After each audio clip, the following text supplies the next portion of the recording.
হে বন্ধুসকল, মোৰ ব্লগ ভিডিঅ'লৈ আপোনালোকক স্বাগতম জনাইছোঁ। মই আজি পানীপটাত উপস্থিত আছোঁ। পানীপটা বুলি কওঁতে আচলতে বালিপাৰাৰ পৰা 4-5 কিলোমিটাৰ দূৰত এখন সৰু ঠাই গাঁও হয় আৰু তেজপুৰৰ পৰা প্ৰায় 30 কিলোমিটাৰমান দূৰত হ'ব।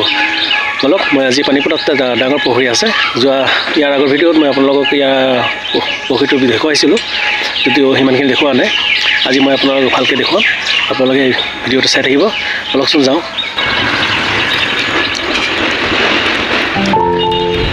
পুখুৰীটো বৰ ডাঙৰ।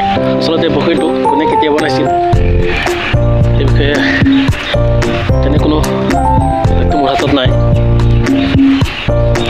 ইয়াৰ মানুহে হয়তো গম পাব পুখুৰীটো কোনে কেতিয়া বনাইছিল। বহুত ডাঙৰ, প্ৰায় 4খনমান ফুটবল ফিল্ড লগ লাগিলেহে পুখুৰীটো সমান হ'ব। এতিয়া পুখুৰীটো পৰিষ্কাৰ কৰা হৈছে। ইয়াৰ আগতে প্ৰথম ফ্ল'ৰে ভৰি আছিল।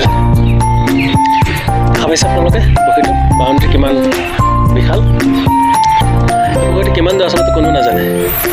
ইয়াৰ মাজলৈকে যোৱাটো বৰ টান। আগতে ইয়াত নৌকাবিহাৰ চলিছিল, এতিয়া চাৰিওফালৰ পৰা ইয়াত বেৰ দিয়া হৈছে। বেৰৰ আচলতে কাম চলি আছে, বেৰ দিয়াৰ।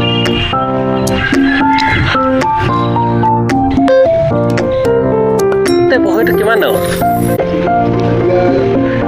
30 বিঘা মাটিত।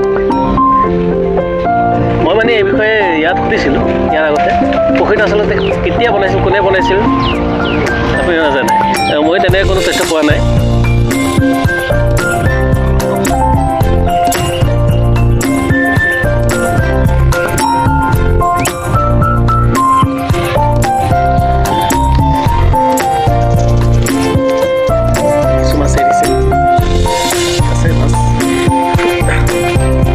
তেওঁলোকে কোৱা মতে মাছ আছে ইয়াত।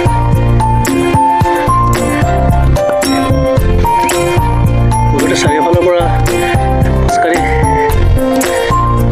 এবাৰ পাক মাৰোঁতে কমেও 20-25 মিনিট লাগিব।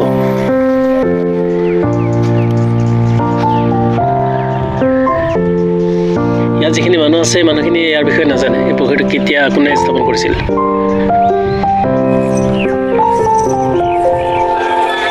পুৰণিকালত হয়তো ৰহঢালা পুখুৰী বুলি কয় যে, সেই ৰহঢালা পুখুৰী হিচাপে ইয়াক হয়তো নিৰ্মাণ কৰা হৈছিল।